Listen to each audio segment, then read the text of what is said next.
क्या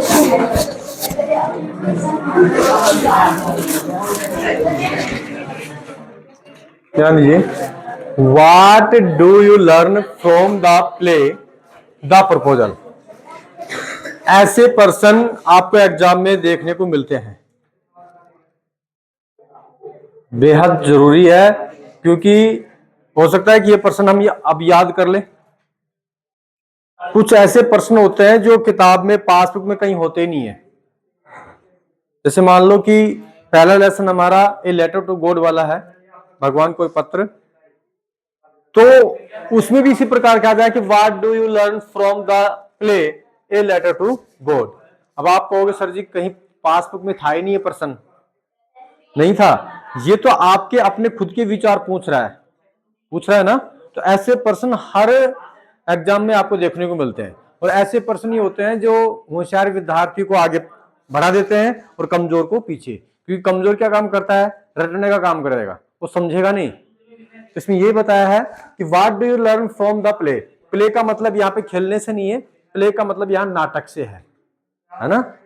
the proposal यानी जो प्रस्ताव वाला जो नाटक है, प्रस्ताव नाटक से आपको क्या सीख मिलती है, क्या सीखने को मिलता है, ठीक है। तो इसमें हमारे अपने शब्दों में उत्तर देना है ना, ठीक है।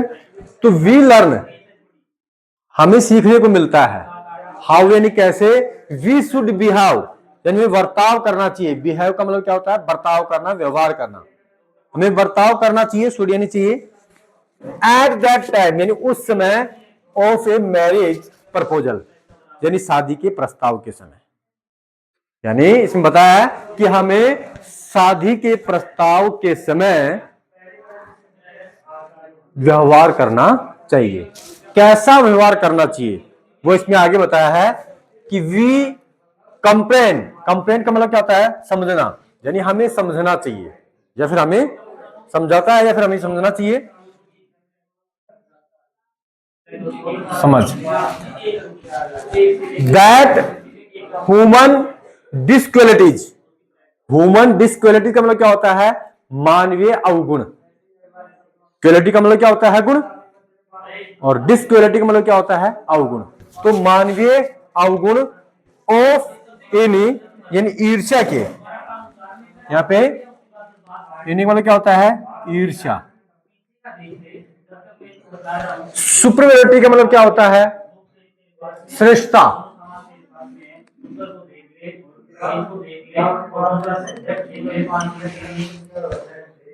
बैड माउथिंग का मतलब क्या होता है, अपशब्द।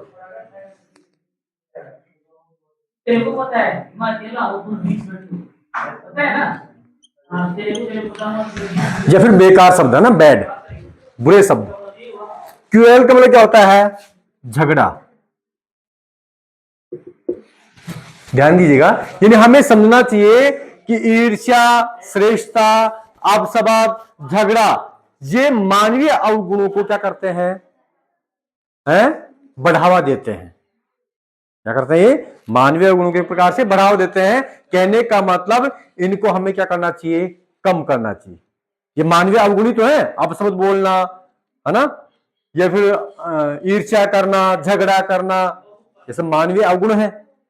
तो इनको हमें क्या करना चाहिए, कम करना चाहिए, रोकना चाहिए, या फिर इनकी पुनरावृत्ति नहीं करनी चाहिए। ये बीच में गायब कर दिया क्या भैया यहाँ पे सेंटेंस शब्द को,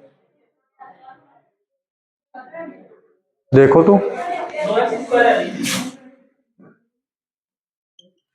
है,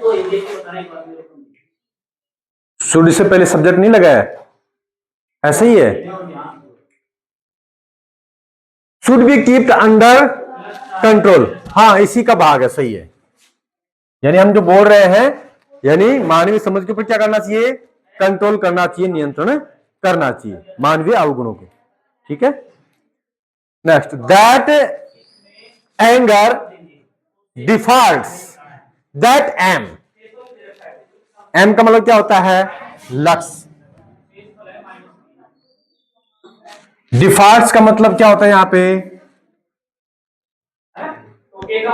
अच्छा बोलो ये बच्चा डिफॉल्टर है ना, डिफॉल्ट या फिर हमारे शब्दों में ऐसे कहें कि ये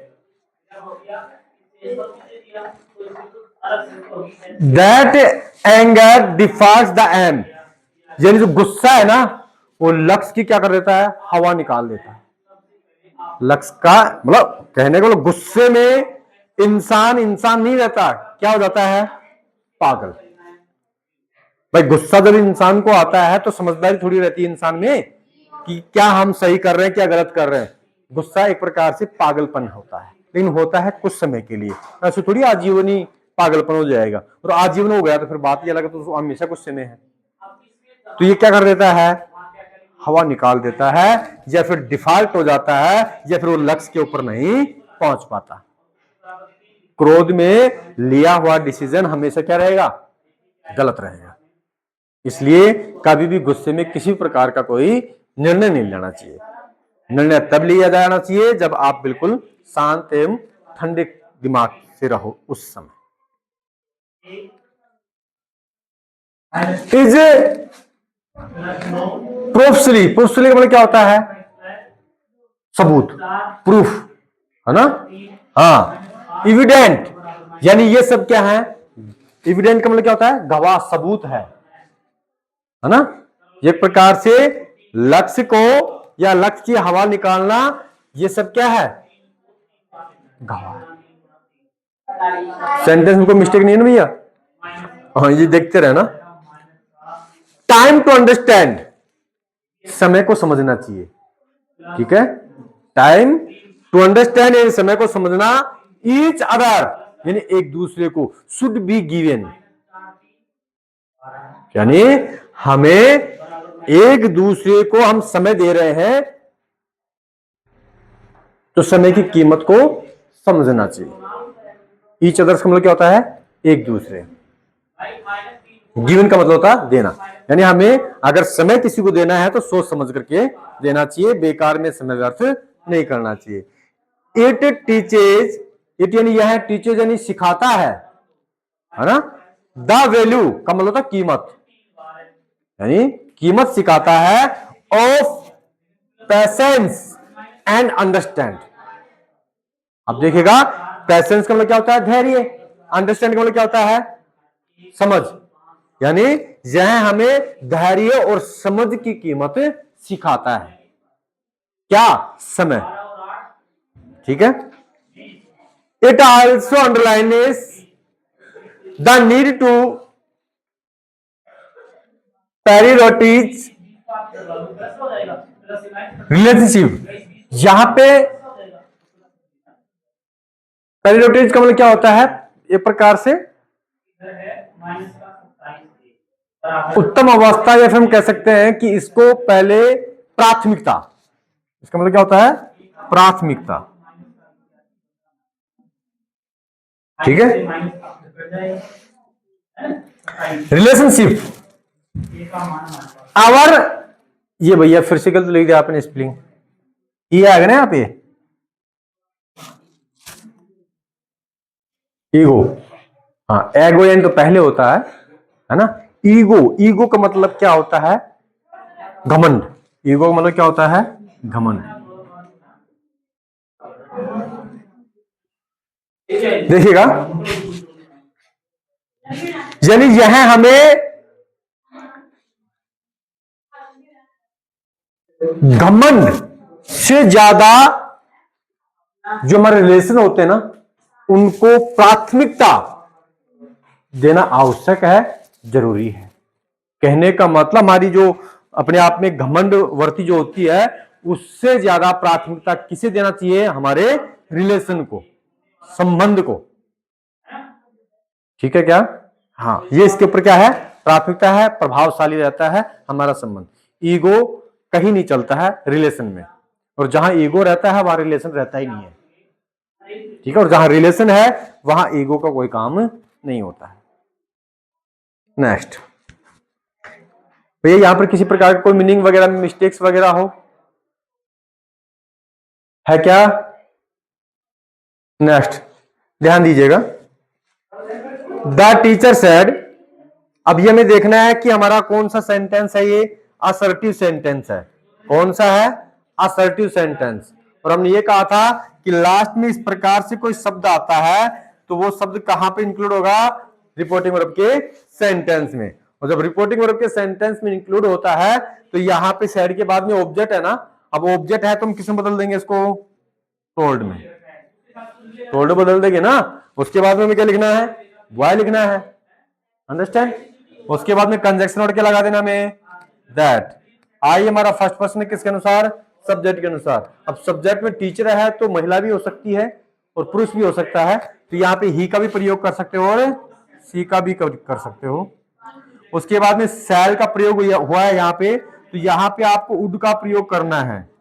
किसका प्रयोग करना है, उड का। अब आप कहोगे सर सैल को तो शुड में बदलते हैं, मानते हैं शुड में बदलते हैं, लेकिन वो अगर यहाँ पे आई होता ना तो हम शुड में बदल देते, वी होता तो भी शुड में बदल देते, लेकिन यहाँ पे सब्जेक्ट हमारा क्या आ गया है, ही या सी, इसलिए हमने यहाँ पे विल समझ कर किस में बदल दिया, उड में। उसके बाद में नोट का नोट लगाना है। उसके बाद में टीच का टीच रह जाएगा। अब यू हमारा सेकंड पर्सन है किसके अनुसार, ऑब्जेक्ट के अनुसार। ऑब्जेक्ट क्या है, बॉयज, बॉयज प्लूरल है ना, ऑब्जेक्ट प्लूरल है, तो यहां पे प्लूरल होगा तो हम किसका प्रयोग करेंगे, देम का। किसका प्रयोग करेंगे, देम का, क्योंकि दे का ऑब्जेक्ट रूप देम होता है ना, यू भी ऑब्जेक्ट रूप यू ही है, तो देम का प्रयोग करेंगे। कैसे बना भैया, ठीक है। नेक्स्ट नेक्स्ट ध्यान दीजिएगा, देखिए इस प्रकार के जो सेंटेंस है आपके हैं, वेल रानी और थैंक यू वाले जो सेंटेंस हैं, इन सेंटेंस के रूल और रेगुलेशन अलग है जो हमने आपको समझाए नहीं है, ठीक है क्या, क्योंकि ये विशेष आपके एग्जाम में आते भी नहीं है, और ऐसे नहीं है कि नहीं आते तो हम समझाएंगे नहीं, आपको समझाया जाएगा, लेकिन इसका लेवल थोड़ा सा हाई हो जाता है। नहीं मान रहे, अब आपको नॉर्मली जो रूल और रेगुलेशन है वो नहीं आते तो ये फिर अब इम्पॉसिबल है, ठीक है क्या, ठीक है। बाकी इनके आपको वैसे जनरली समझा दिया जाएगा।